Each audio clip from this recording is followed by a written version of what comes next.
Haleluya, luar biasa pengajaran hari ini ya. Pengajaran tentang kiamat. Kiamat dalam Islam itu berbeda dengan kiamat versi Yahudi dengan versi Kristen. Kalau kiamat versi Yahudi hampir sama dengan versi Kristen, hanya bedanya dalam versi Yahudi itu sudah tidak diceritakan ada apa lagi, saudara ya. Atau mereka bertumpang tindih antara satu dengan yang lain, antara kerajaan 1000 tahun dengan langit dan bumi yang baru. Ya, kemarin sudah dijelaskan.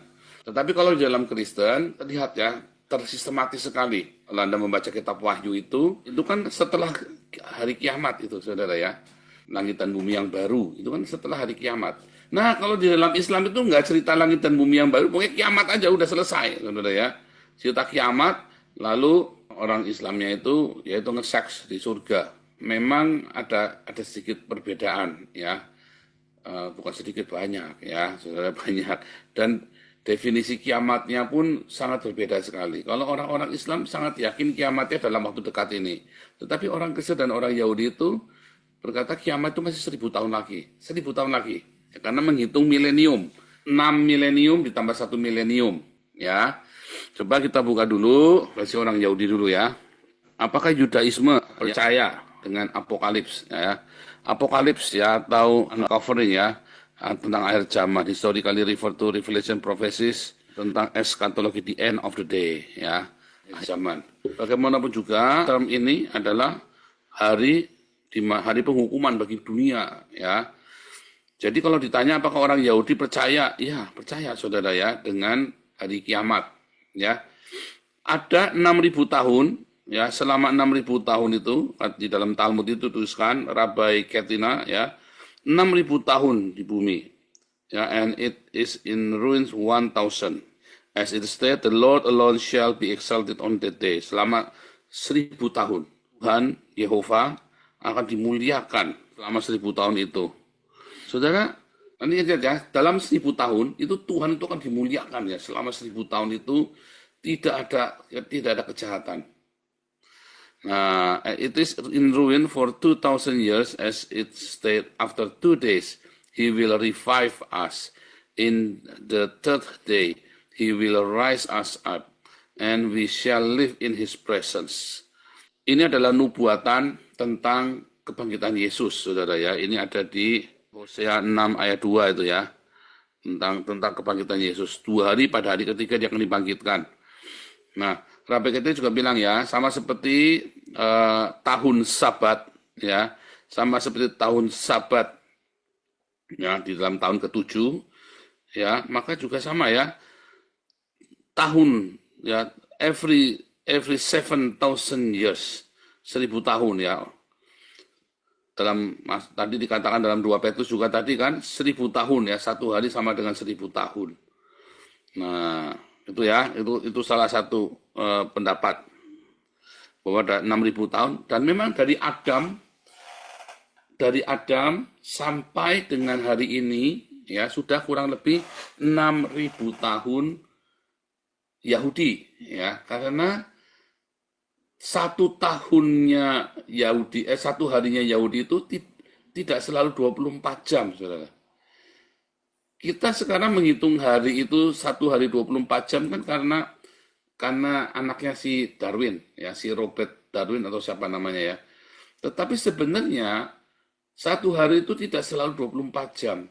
Jadi kalau menghitung dengan senyawa karbon, bisa saja dari Adam saja sampai ke Nuh, waktu itu pernah kita hitungnya bisa 200.000 tahun, saudara, atau sampai 1 juta tahun bahkan. Begitu panjang, makanya disebut manusia setengah dewa yang nggak mati-mati itu. Ya, bisa banget, ya, bisa banget ya. Nah, ini yang tadi saya sajikan itu hanya sebuah informasi saja, ada ya di dalam tradisi Yahudi. Nah, kalau di dalam langit yang digulung tadi dalam 2 Petrus 3 ayat 10 ya, itu ayatnya ada di dalam Yeskel 34 ayat 4. Segenap tentara langit akan hancur dan langit akan digulung. Langit akan digulung seperti gulungan kitab. Segala tentara mereka akan gugur, daun gugur dari pohon anggur seperti gugurnya pohon ara. Ya, pedangku di langit sudah mengamuk. Nah, kalau kita lihat di Bible lebih bagusnya ayat 4 ya. All the stars, nah, bintang di langit akan berguguran, lalu ya bintang di langit berguguran, lalu malaikat itu akan digulung. Tadi sama 2 Petrus 3 ayat 10. Ya, kapan itu terjadinya? Setelah 1000 tahun itu. Kemudian muncullah langit dan bumi yang baru. Ini adalah sebuah serial ya. Jadi Anda kudu baca, kudu nonton video-video saya yang sebelumnya tentang apakah itu antikristus, kerajaan 1000 tahun, ya, tentang masa-masa antikristus, kuda putih, merah, hitam, biru, hijau, kuning. Nah, itu ini setiap minggu kita bicara tentang akhir zaman ya. Nah, hari ini kita bicara tentang khusus tentang kiamat, ya, kiamat. Di mana langit dan bumi itu dihancurkan, lalu dibuatlah yang baru, ya. Segala bintang di langit akan berguguran, lalu langit akan digulung. Berarti itu ya kata kuncinya, itulah kiamat. Nah, sekarang kita lihat ya, kiamatnya dalam Islam. Anda bisa lihat di Wikipedia ya, kiamatnya Islam ya. Tanda-tanda kiamat dalam Islam ya. Tanda-tanda kecil atau tanda besar, tanda kecil. Ya, tanda kecil adalah orang yang baik berkurang dan orang yang jahat bertambah banyak, lalu kiamat gitu ya. Saudara ya. Hadis dari Aisyah berkata, tidak akan ada hari kiamat sampai seorang anak menjadi penyebab kemarahan bagi orang tuanya, hujan akan menjadi panas, hujan berkurang, cuaca jadi panas. Waduh, bayangin ya, di Mekah aja udah panas, tambah panas lagi saudara ya. Pemanasan global maksudnya ya. Oh, ini kan kita pemanasan global nih, tanda nih, udah mau kiamat nih. Enggak, masih 1000 tahun lagi. Percaya saya saudara, masih 1000 tahun lagi. Gunung-gunung di Mekah mulai berlubang katanya ya. Pada suatu hari, oh itu tanda kiamat, saudara ya. Lalu bayangan Ka'bah tidak lagi nampak, saudara ya. Binatang buas bisa bicara, ya. Keringnya Sungai Efrat, penaklukan Baitul Maqdis itu Masjidil Al-Aqsa, saudara ya. Wah, nah, jadi nanti kalau nanti Israel mengambil alih Yerusalem itu berarti itu adalah tanda-tanda mau kiamat. Oh enggak, saudara. Masih 1000 tahun lagi, percaya saya. Anda harus percaya Alkitab daripada perkataannya Muhammad. Kalau Muhammad ini sering bohong, saudara ya, sering meleset. Soalnya. Jadi apakah nanti kiamat akan terjadi ketika nanti Israel mengambil alih Yerusalem? Oh tidak, saudara ya. Masih 1000 tahun lagi, percaya saya. Zina merajalela, saudara ya. Wah, pemimpin yang terdiri dari orang yang jahil dan fasik, alat musik merajalela, saudara ya. Alat musik, ya, nanti banyak alat musik sekarang aja udah alat musik. Oh ini mau kiamat, masih 1000 tahun lagi, saudara, kiamat itu. Munculnya kekejian, dengan sungguhnya ramai orang menuntut ilmu karena pangkat dan kedudukan, ahli ibadat yang jahil dan ulama yang fasik. Wah, ini sudah akhir zaman. Dari dulu sudah banyak ulama-ulama yang fasik, saudara ya. Ahli-ahli ilmu, ulama-ulama yang fasik, ulama-ulama yang suka cari duit. Dari zaman Yesus itu sudah ada, saudara ya. Sudah ada ya para imam atau para nabi yang jual beli agama, itu sudah banyak ya. Jadi tanda-tanda yang diberikan ini adalah tanda-tanda keputusasaan Islam sebetulnya. Yang sebetulnya ini retorika belaka.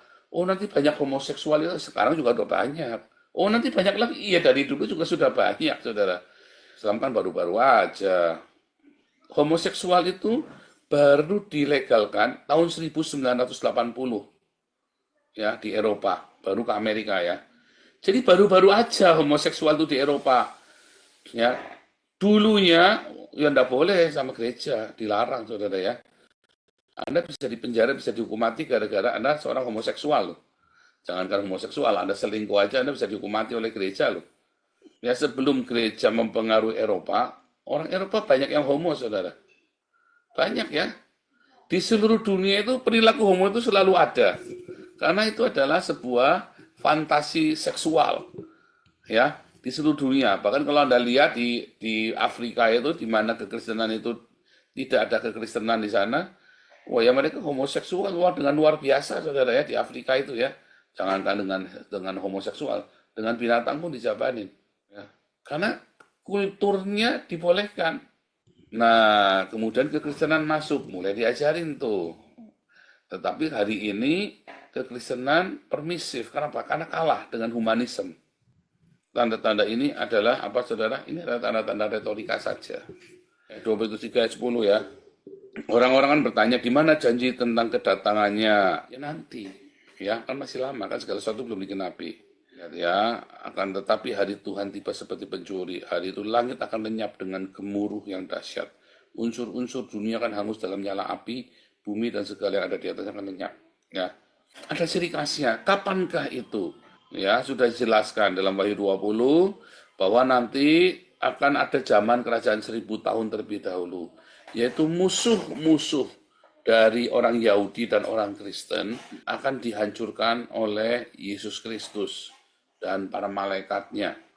Itu benar-benar terjadi.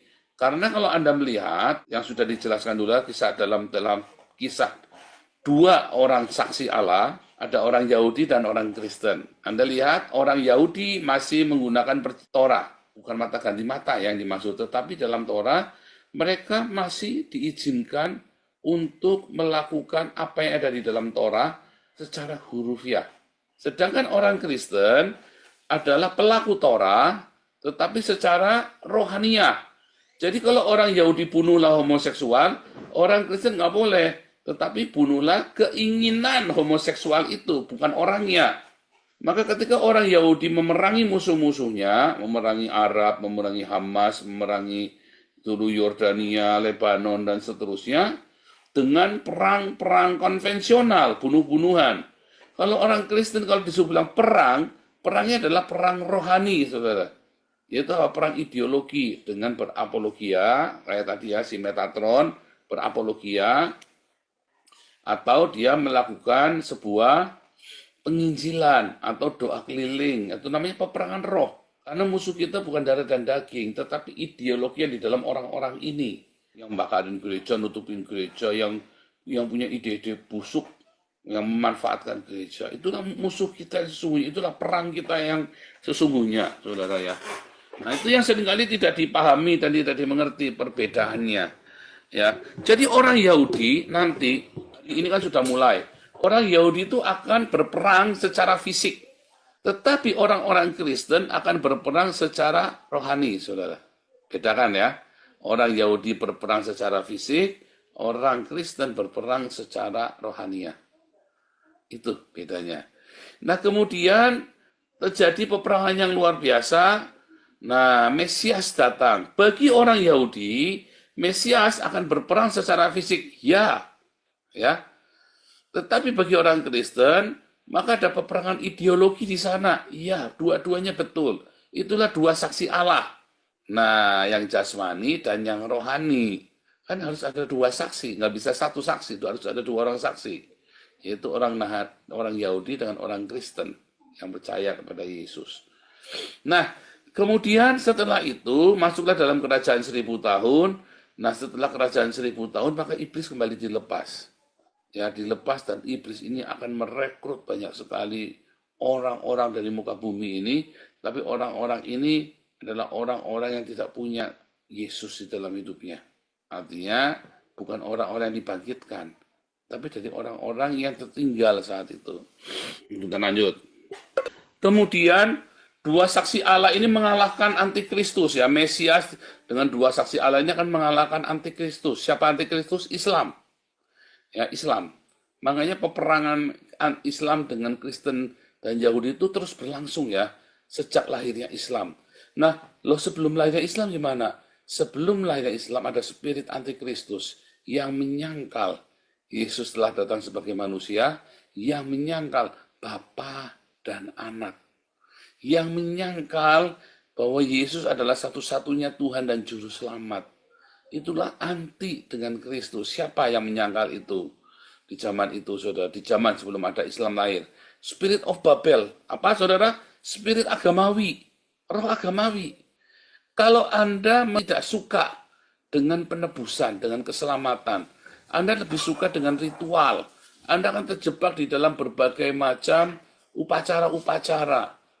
Dan upacara-upacara ini yang membuat Anda tidak bisa ketemu dengan Tuhan yang sejati, karena Anda akan di-framing oleh upacara itu. Kalau belum selesai upacaranya, Anda belum berbakti. Sehingga kemudian Anda lebih suka mengikuti sebuah ritual daripada praktek dari ajaran itu sendiri. Nah itu fakta. Jadi kalau Anda masih suka dengan ritual, tetapi Anda lupa mempraktekkan dalam kehidupanmu sehari-hari apa yang diajarkan oleh Tuhan Yesus, yaitu mengasihi, mengampuni, memberkati, maka sebenarnya Anda sedang dijangkit oleh spirit of the Antichrist, roh antikristus. Nah, kemudian lahirlah Islam, ya, dengan harga mati, dengan semua ritualnya. Nah, Islam ini sebenarnya niru gereja, tadi dijelaskan sama Edwin ya, sama Metatron tadi. Sebenarnya meniru, tapi kalau gereja melakukan dia tahu kenapanya, kalau Islam tidak tahu, hanya ikut-ikutan aja. Kalau orang Kristen tadi membuat sebuah ritual karena dia tahu kenapa dia harus begitu. Kalau Islam enggak. Nah, disitulah bahayanya ikut-ikutan, me too namanya. Aku juga, gitu ya. Nah, itulah masalahnya. Ya, jadi sebenarnya peperangan antara antikristus dengan para pengikut Yesus adalah perang antara kebencian dengan cinta. Kebencian itu menuntut, ya, menuntut ritual, menuntut term. Tapi kalau cinta tidak, saudara. Cinta itu tidak menuntut apa-apa. Tapi kebencian itu menuntut, kamu harus kayak saya, kalau kamu tak bunuh. Contohnya Nimrod, Darius, ya, Nebukadnezar, kamu harus seperti saya. Ya, kamu harus saya sentris kepada saya. Kamu harus ikut, kalau enggak kamu saya bunuh. Nah, perang antikristus dengan para pengikut Kristus adalah perang antara cinta dengan kebencian. Maka kamu yang rajin ke gereja tapi kamu dendam, kamu yang rajin ke gereja tapi kamu masih penuh dengan amarah, kamu yang rajin ke gereja tapi masih senggol bacok, maka sebetulnya kamu punya spirit antikristus di sana. Karena perang antara Kristus dengan antikristus adalah perang antara cintanya Yesus, ya, dengan kebencian yang ditanamkan di hati masyarakat, di hati oleh manusia, oleh iblis, saudara. Ya, kemarin kita sudah belajar apakah iblis itu banyak ya. Jadi Anda kudu ngikutin ya dari sebelum-sebelumnya. Lanjut ya, saudara, lihat. Pada hari Tuhan, ya, akan tiba seperti pencuri. Pada hari itu langit akan lenyap dengan gemuruh dahsyat. Unsur-unsur dunia, unsur-unsurnya ya, semuanya hangus dalam nyala api. Bumi dan segala yang di atasnya akan hilang. Bumi yang segala di atasnya, saudara. Coba kita buka di dalam Wahyu 21. Aku melihat langit dan bumi yang baru, sebab yang lama telah berlalu. Tuhan Yesus berkata, langit dan bumi akan lenyap, perkataanku tinggal tetap. Langit dan bumi yang baru, saudara. Jadi waktu di dalam Wahyu 20, ya, orang-orang banyak yang bertobat, ya, bukan banyak yang bertobat, tetapi orang-orang ini kemudian dilahirkan dengan tubuh kemuliaan. Lalu orang-orang yang menyembah kepada antikristus ini tidak dibangkitkan, tetapi tidak mati, belum mati. Mereka masuk bergabung. Setelah itu bergabung, mereka jadi nurut, saudara ya, karena tidak ada kesempatan untuk berbuat jahat. Setelah itu tiba-tiba naganya dilepaskan, ular tua itu, yang jahat itu dilepaskan. Maka ular tua ini beserta dengan orang-orang yang berhasil dihasut akan berusaha mempengaruhi orang hidupnya damai, saudara. Dicari cara supaya bisa bunuh, saudara. Beneran ya, Anda akan dicari-cari caranya supaya Anda bisa dibunuh. Ya, kenapa Anda damai sekali ya? Nah, itu spirit antikristus, saudara. Jadi kalau hidupmu adalah hidup yang penuh dengan iri dengki, hidupmu penuh dengan kemarahan, hidupmu penuh dengan kesombongan, maka itu adalah spirit antikristus, ya. Hati-hati, saudara ya. Itu adalah spirit antikristus. Coba introspeksi kita sama-sama. Apakah kamu punya spirit antikristus di dalam hidupmu? Ya, ada orang mau ibadah tidak boleh, jengkel. Ada orang lagi musim puasa, dia nggak puasa, kamu jengkel. Karena dia nggak puasa, kamu puasa. Itu spirit antikristus. Bukan cuma Islam, orang Kristen juga banyak yang begitu ya. Kalau kamu ibadahnya beda dengan saya, jengkel, saudara ya. Kalau kamu doktrinnya beda dengan saya, kamu nggak suka, jengkel. Itulah spirit antikristus. Dan itu nanti akan dimusnahkan. Jiwa yang seperti itu akan dimusnahkan. Lalu, nanti di langit dan bumi yang baru, orang-orang yang sudah dikejar dalam segala mati itu pindah langsung ke langit dan bumi yang baru, saudara. Indah sekali ya. Indah sekali. Itulah langit dan bumi yang baru. Yang digagas oleh Alkitab, yaitu langit dan bumi yang baru. Sedangkan Al-Quran tidak punya ide. Dia hanya mencontek, lalu menambahkan seks di dalamnya. Ya, serem ya, saudara ya. Nah, kita balik ya. Sekarang coba kita lihat, kalau menurut si Maimonides kemarin, di dalam bukunya Maimonides, Perek Halek namanya kemarin ya, 2 minggu yang lalu sudah kita sampaikan ya. Di dalam Perek Halek, ya, katakan Mesias akan memerintah selama 1000 tahun. Siapa rajanya? Mesias. Ya, ada di mana? Di Wahyu 21 ya. Aku melihat kota kudus Yerusalem baru turun ya dari surga. Aku mendengar suara nyanyi, lihatlah kemah Allah di tengah manusia, akan diam ia bersama-sama. Mereka akan menjadi umatnya, ia akan menjadi Allah mereka. Firman-Nya kepadaku, semuanya telah terjadi, akulah Alfa Omega, firman Allah yang awal dan yang akhir. Orang yang haus akan kuberi minum dengan cuma-cuma dari mata air kehidupan. Wah, kamu bahagia sekali kalau kamu mendapatkan ini di rumahmu, saudara ya. Ada pasanganmu yang seperti ini, kamu bahagia sekali. Ya. Lihat ya, Yerusalem baru. Ini seperti dalam penglihatan saya ya, saudara, tahun 93 saya dapat penglihatan Yerusalem. Persis seperti ini, saudara ya. Kita baca ya. Lalu di dalam roh, ia membawa aku ke atas sebuah gunung besar lagi tinggi. Tadi ia menunjukkan kepadaku kota yang kudus, Yerusalem turun dari surga, kata Allah. Kota itu penuh dengan kemuliaan Allah dan cahayanya sama seperti permata yang paling indah, bagaikan permata yaspis jenis seperti kristal. Saudara. Jadi ini ya sebuah metafora ya, saudara ya. Jadi bait suci, aku tidak melihat bait suci di dalamnya, sebab Allah Tuhan yang Maha Kuasa adalah bait sucinya, demikian juga dengan anak domba itu. Dan kota tidak memerlukan matahari dan bulan untuk menyinarinya, sebab kemuliaan Allah meneranginya, dan anak domba itu adalah anak lampunya, saudara ya. Menarik ya, saudara ya. Ternyata terang itu dan gelap adalah sebuah konsekuensi. Ya, ketika terang itu datang, tidak usah kamu teriak-teriak ngusir-ngusir kegelapan. Kegelapan itu pergi sendiri. Jangan mikir nanti kalau gagal, kamu pikirnya aku pasti sukses dan kamu pasti akan mengalami pemulihan dalam hidupmu, saudara. Terutama apabila kamu benar sikap hatinya, moralnya. Tapi aku masih muda, Pak. Saudara, bukan masalah kalau di dalam wahyu itu juga sama ya, saudara ya. Semua itu usia akan sama. Jadi nanti di akhir zaman ini ya, orang-orang akan dibangkitkan, tetapi bukan dalam rupa kebangkitan tubuh seksual, tapi tubuh rohania.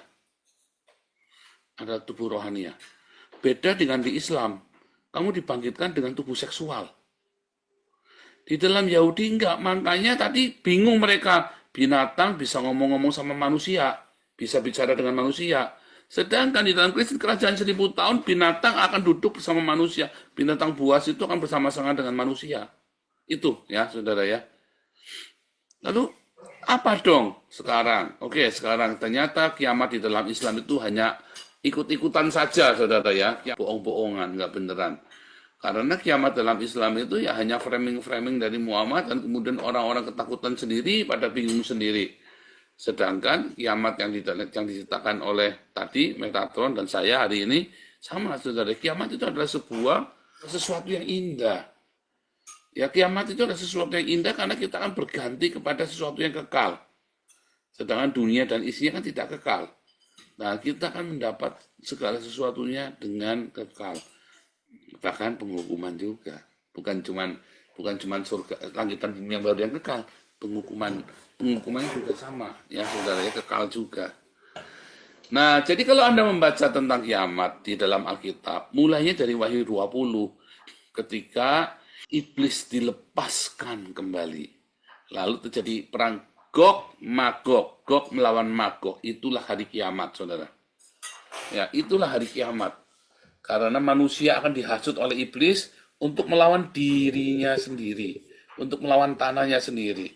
Dengan teknologi yang selama 1000 tahun itu ya ditemukan, maka teknologi itu dipakai bukan untuk kemanusiaan, tetapi untuk saling membunuh. Untuk saling membunuh teknologi itu. Makanya tadi kan bintang-bintang di langit berguguran. Maksudnya apa, saudara? Dilemparin bom itu kan, kalau bintang-bintang di langit berguguran kan. Sebentar lagi ini akan ada pertanda-pertanda bahwa Tuhan Yesus akan datang.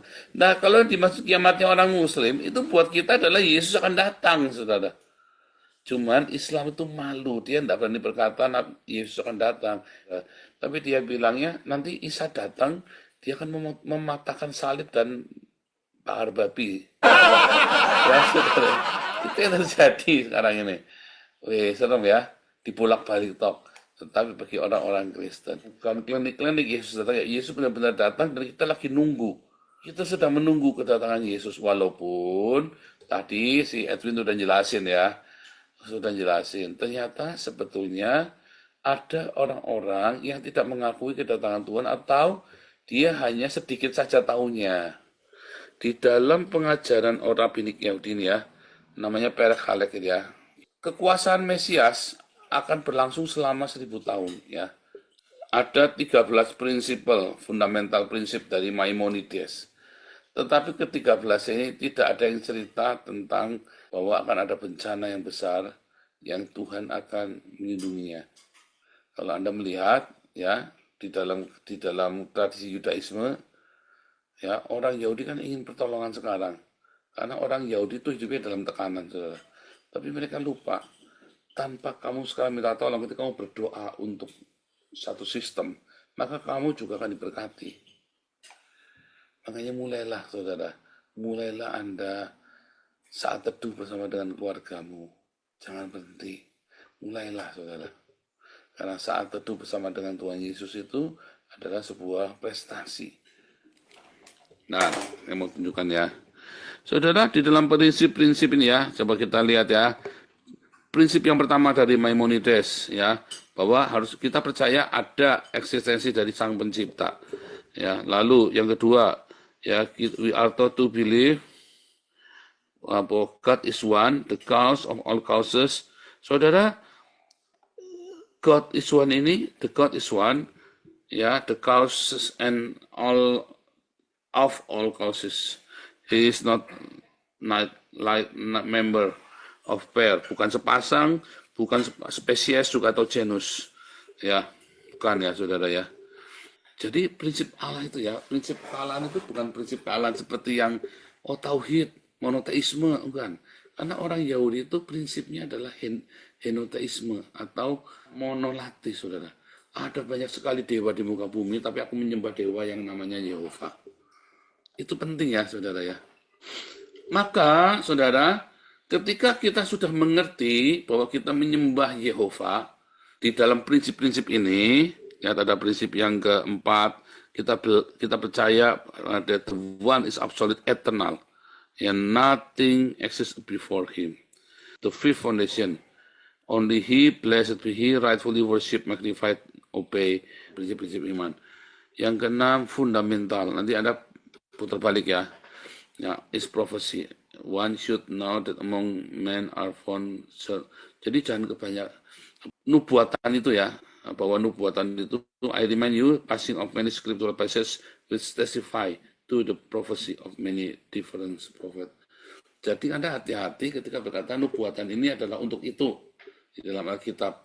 Karena ternyata banyak sekali tujuan nubuatan itu dibikin, saudara.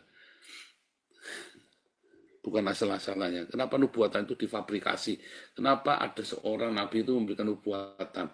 Ternyata itu ada tujuannya. Dari nubuatan kepada nubuatan. Walaupun itu nabi-nabi gak jelas, pokoknya Anda tahu dia itu ada karunia kenabian. Tuhan pakai dia menyampaikan suara kenabian. Jadi di dalam prinsip-prinsip fundamental ini, ternyata yang dimaksud ada apa yang ingin tujukan tentang prinsip. Kalau itulah iman dari Yudaisme. Ya, dalam prinsip-prinsip fundamental ini. Torah berasal dari Allah sendiri. Ya, terus katakan apa? Authenticity of the Torah, that Torah was precisely transcribed from God and no one else. Yeah, the 10 fundamental principle is God knows all the men do and never his eyes away from them, as those who say the Lord has abandoned his earth. Ya, Tuhan itu sudah meninggalkan kita katanya ya. Dan tidak ada lagi Tuhan Anda kebayang nggak, nanti Anda tidak lagi, jarang sekali berseru-seru Tuhan, Tuhan, ke gereja itu cuma sekedarnya, tapi Anda lebih menghabiskan waktunya untuk bersama dengan keluargamu atau dengan kolegamu daripada dengan gereja, saudara. Itu tantangan ya, saudara ya. Ingat-ingat yang saya ngomong, suatu ketika kalian akan makmur di dalam nama Tuhan Yesus, ya. Tetapi itu sebenarnya Anda disiap-siap disuruh monaki. Jadi waktu makmur jangan boros-boros. To 11, ya tadi ya, 10 fundamental principle is that knows all that men do and ever turn his eyes away from them, as those who say, the Lord has abandoned this earth, claim. Rather, a scripture general counsel might inside God, whose eyes are open to all the ways of men. The Lord saw the greatness of evil of men. The cry of Sodom and Gomorrah is powerful. Saudara, ketika Allah sudah tahu sebenarnya siapa dari orang-orang kita yang akan gugur, tetaplah bertahan, saudara. Jangan Anda terpengaruh, tetaplah rendah hati. Ya, suruh apa? Iya. Dari awal sudah, saudara ya. Orang-orang yang akan gugur ini sudah ketahuan di antara kita. Cuman kalau ketika itu benar-benar terjadi gugur dan itu bukan kehendakmu, sebaiknya kita berdoa. Kebangkitan orang mati, akan ada kebangkitan orang mati. Nah itu sama ya tadi di dalam Wahyu 20. Sebelum terjadi kiamat, akan terjadi kebangkitan orang mati dulu, saudara. Orang-orang mati akan dibangkitkan dan seluruh dunia itu akan gempar. Seluruh dunia akan menonton dibangkitkannya dua saksi Allah yang sudah mati ini, saudara. Jadi Anda mengerti bahwa tidak ada di situ menjelaskan tentang neraka, saudara. Tadi adanya di dalam Yesaya 34. Pokoknya nanti kita akan masuk tempat yang hangat, yang indah. Udah selesai itu, saudara. Namanya terjadi di dalam Wahyu 21, kita melihat tadi ya tempat yang asli yang sama persis dengan apa yang terjadi di dunia ini. Hanya bedanya sudah tidak ada kejahatan. Karena kejahatan sudah dimusnahkan dan semua orang yang ada di dalam langit dan bumi yang baru itu adalah orang-orang yang harum namanya, saudara. Orang-orang yang diperhitungkan oleh kerajaan surga. Ya, itu ya adalah pesatnya, saudara, pesatnya. Kita ngerti nggak? Apakah Anda mengerti pelajaran tentang neraka ini, saudara? Apakah Anda mengerti ya bagaimana Anda bisa sekonyong-konyong pindah dari surga ke neraka atau dari surga ke neraka atau dari neraka ke surga? Ya, bisa sekonyong-konyong gitu, saudara. Tetapi ada yang lebih luar biasa daripada sekedar Anda mengetahui teori tentang surga dan neraka, yaitu adalah persiapan apa yang harus kita lakukan. Oh, kalau kamu sudah di kerajaan 1000 tahun, Anda sudah nggak bisa apa-apa. Ya sudah pasal tinggal jalanin. Karena siapapun kamu yang menjadi pemerintah di dalam kerajaan 1000 tahun, kamu pasti akan ada di langit dan bumi yang baru. Tetapi kalau kamu tidak ada di dalam pemerintahan langit kerajaan 1000 tahun, kamu nanti setelah 1000 tahun udah pasti masuk langsung ke Gehenna, ke neraka, saudara. Jadi persiapan-persiapan, mengapa harus ada neraka itu loh. Jadi bukan selama 1000 tahun kamu udah percuma, 1000 tahun itu pasti kamu sudah menjadi bagian dari orang-orang yang akan dimasukkan neraka, atau kamu dalam 1000 tahun itu adalah orang-orang yang hidup di langit dan bumi yang baru. Pertanyaan sekarang, mengapa harus ada neraka? Mengapa harus ada langit dan bumi yang baru? Ternyata langit dan bumi yang baru ini ada karena manusia gagal untuk mengambil alih. Kalau sekarang kamu pikir nih, kehidupan lagi di planet Mars, apakah dosa akan menyusul? Iya, pasti, saudara. Pasti akan menyusul, dosa itu akan ngejar. Tapi kalau di langit dan bumi yang baru, dosa tidak bisa mengejar. Karena iblis itu dimasukkan ke dalam dunia yang lain. Dalam kerajaan 1000 tahun, iblis pun tidak bisa mengejar. Dimasukkan ke jurang maut sampai dilepas. Nah, tapi sekarang bagaimana sikap kita? Nah, banyak orang-orang Kristen sendiri yang ternyata hanya melakukan retorika di dalam keagamaannya. Belai, saudara. Dia tidak menjaga hidupnya untuk berpijak, ya terus. Nah, itulah neraka bagimu, saudara. Di dalam Wahyu 7 ya, kumpulan orang besar kecil tak terkira banyaknya. yang akan dimasukkan ke dalam Gehenna, orang-orang kecil dan besar. Ya, kita baca aja ya. Wahyu 20 ya. Orang-orang, aku melihat, nanti kita lihat ya di dalam Wahyu 20, nanti perbedaannya ya. Wahyu 20 ayat, aku melihat orang mati besar dan kecil berdiri di depan tata itu, lalu dibuka semua kitab, saudara, besar dan kecil. Aku melihat orang mati besar dan kecil. Ini orang mati berdiri di depan tahta. Bukan orang hidup loh, orang mati yang berdiri di sebuah tahta, di hadapan sebuah tahta dengan kitab kehidupan dan kitab-kitab yang lain. Kalau namanya tidak ada di sana, dilihat kamu berbuat ngapain aja. Dari perbuatan itu kamu langsung dimasukkan ke dapur api untuk dihukum. Ya, saudara ya. Tetapi kalau kita bandingkan di dalam Wahyu 20 ayat sebelumnya nih. Lihat. Aku melihat tahta orang-orang duduk di atasnya, kepada mereka diserahkan kuasa untuk menghakimi. Aku juga melihat jiwa-jiwa mereka yang telah dipenggal kepalanya. Ya, ini adalah orang-orang yang dipenggal kepalanya oleh karena apa yang dia yakini, tapi mereka bahagia. Wow. Mereka bahagia, saudara. Mereka membuka sukacita.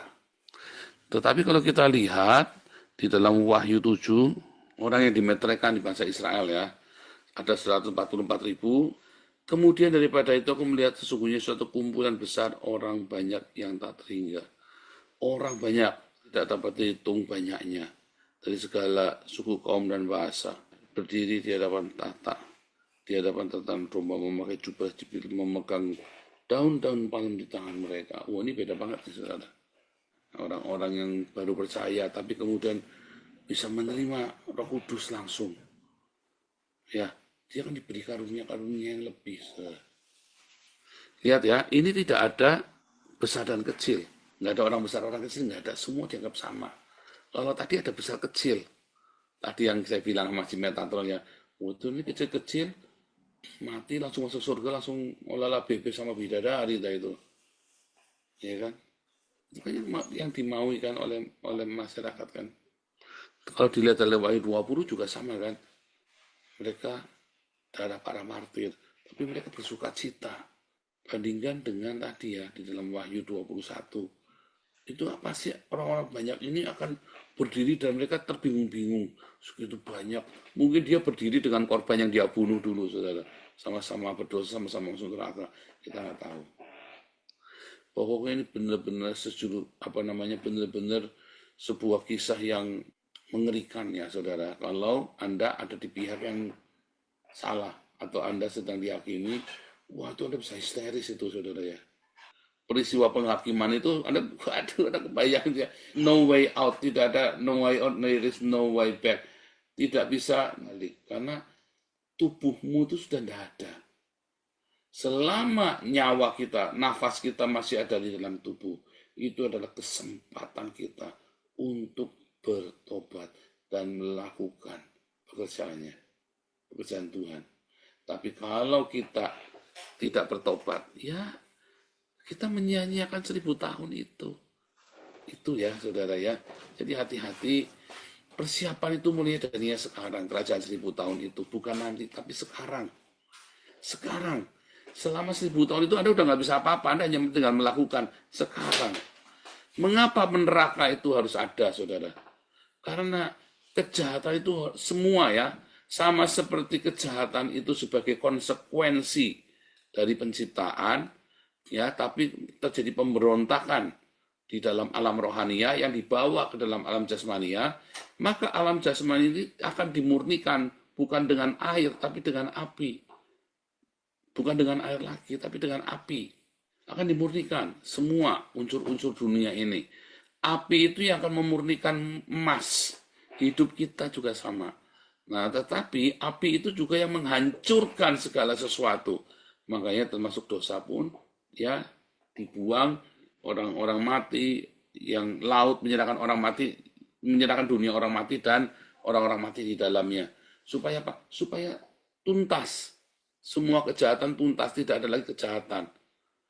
Lalu yang tersisa adalah orang-orang yang baik, yang hidupnya baik, yang hidupnya selalu mencari Tuhan.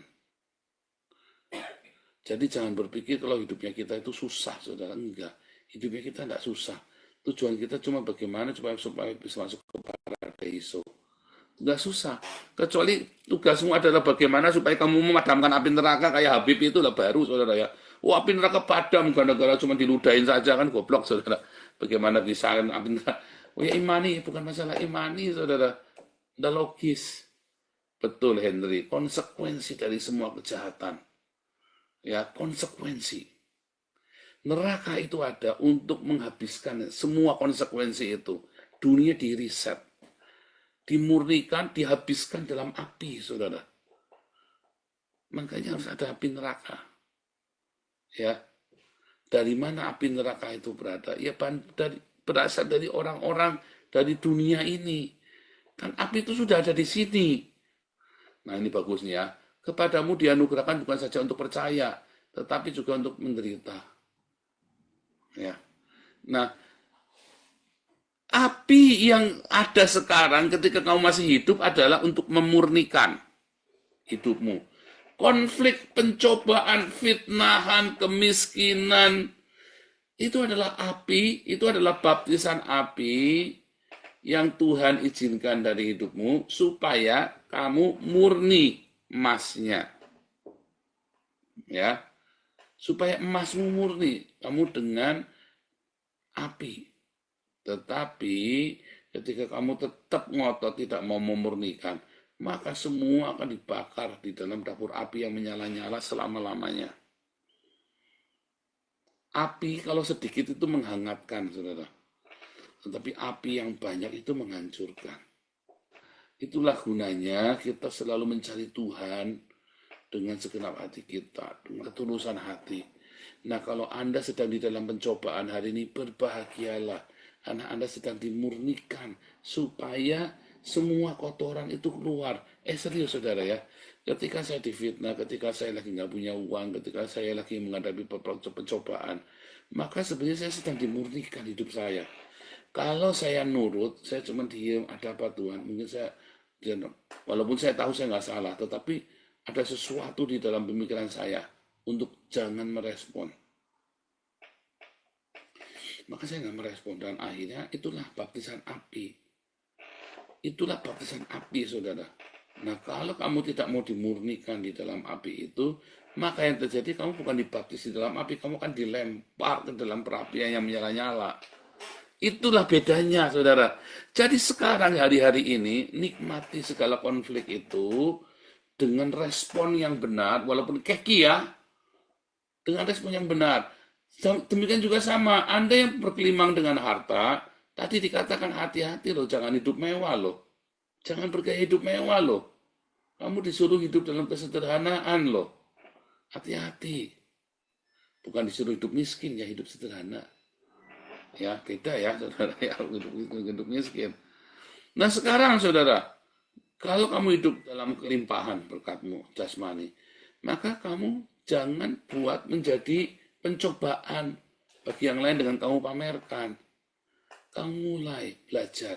Uang itu kamu investasikan anak-anak itu untuk pekerjaan yang baik, goodwill. Bukan untuk bisnis, tapi untuk belajar. Mereka sudah ngumpulin tabungan, terus waktu mau beli sepeda baru, nah itu lihat, itu belum makan 3 hari anak-anak itu. Boleh nggak uangnya dipakai buat digerakkan hatimu, saudara, anak-anak ini. Supaya anak-anak ini merasakan surga dari masa mudanya. Merasakan paradeiso dari masa mudanya. Anda kudu ngajarin, kudu diomongin, dilatih, diajari bersedekah, diajari waktu balas-balasan. Jangan nak, kamu ampuni dia. Kalau kamu lawan pun dia kalah. Belajar, saudara ya. Ajari mereka tentang realita, retorika. Yang realita, ya saudara ya. Dan saya kasih tahu, yang retorika ini kamu harus hindari, jangan berretorika. Buang waktu. Konflik adalah sebuah sarana untuk menguji iman kita. Ya, tetapi kalau kita hidup diberkati, maka hati-hati.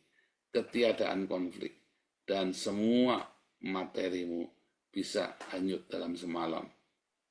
terakhir, saudara. Satu ayat terakhir. Ya, Wahyu 21 ya, langit dan bumi. Mengapa harus ada langit dan bumi yang baru? Tadi kan mengapa harus ada api? Mengapa harus ada neraka? Adalah untuk finishing. Tak, selesai semuanya, tidak ada lagi. Termasuk kejahatan pun.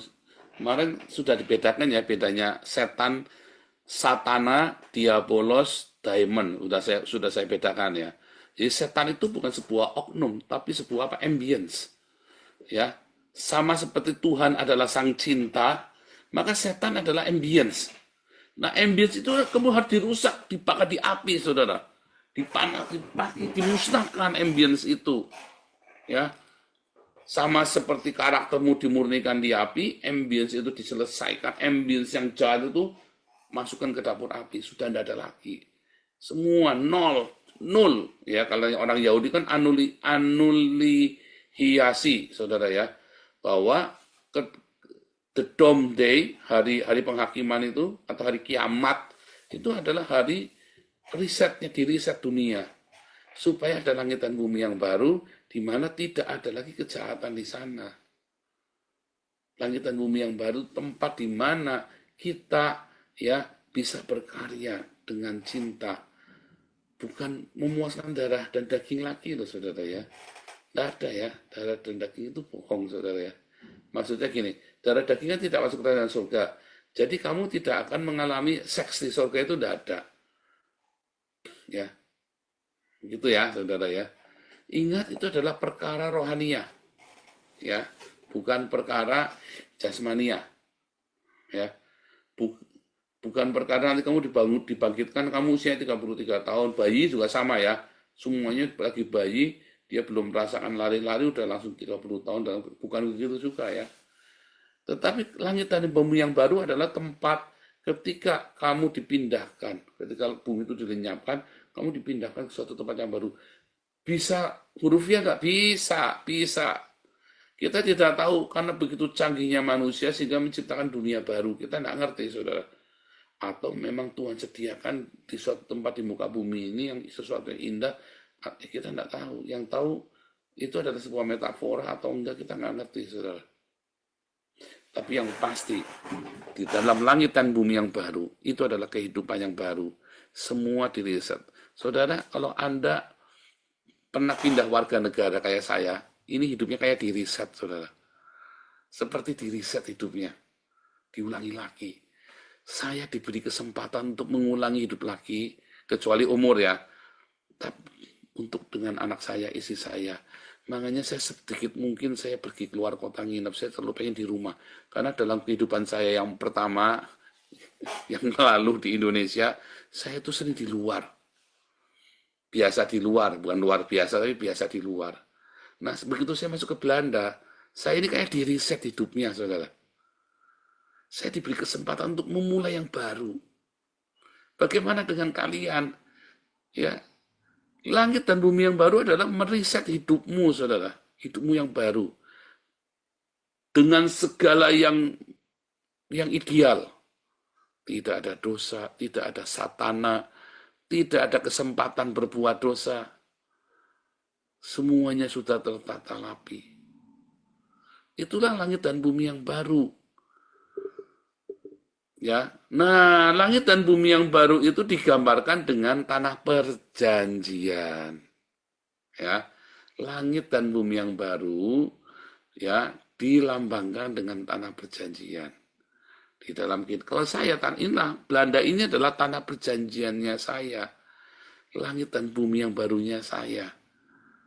Ya, apa yang menjadi tanah perjanjian dalam hidup? Tidak selalu tempat ya. Tapi itulah tanah perjanjian di mana kamu mencapai suatu pencapaian. Lalu kamu meriset ulang hidupmu. Di tanah perjanjian itu saya bukan mulai dari tengah. Saya masuk tanah Belanda itu dengan 100 US dollar loh, saudara. Nggak punya uang. Hari ini kita punya pelayanan yang luar biasa besar ya. Tapi kita masuk Belanda itu hanya dengan 100 US dollar. Terus saya mulai. Tuhan peliharakan. Karena apa? Bekerja di tanah. Dan yang ketika kita bekerja, diberkati, ya, membuahkan hasil. Banyak orang bekerja dan tidak membuahkan hasil, terkutuk. Nah, di langit dan bumi yang baru itu semua diriset, dan disitulah ya, kemuliaan, segala kemuliaan itu terjadi, kemuliaannya Tuhan Yesus kita. Nah, dimulai ya adalah dengan tanah perjanjianmu, digambarkan. Langit dan bumi yang baru itu masih jauh. Tapi sekarang, langit dan bumi yang baru itu digambarkan dengan tanah Kanaanmu, saudara. Seperti Israel pulang, Sion, Aliyah, itu tanah perjanjian. Seperti saya datang ke Belanda, ya, sehingga saya sekarang punya paspor Belanda. Nah, ini Metatron ini kan, Metatron mungkin mau jadi warga negara Belanda juga kali kan. Itu tanah perjanjian, saudara. Ya, nah di tanah perjanjian itu, ketika kamu sudah sampai tanah perjanjian, bukannya berhenti, bekerja. Tuhan, ya Bapakku bekerja sampai dengan hari ini. Masih bekerja, saudara. Setiap hari kita bekerja. Ya, bekerja. Bekerja bukan karena kutuk. Bekerja itu adalah sebuah berkat, adalah sebuah ibadah. Ya, Tuhan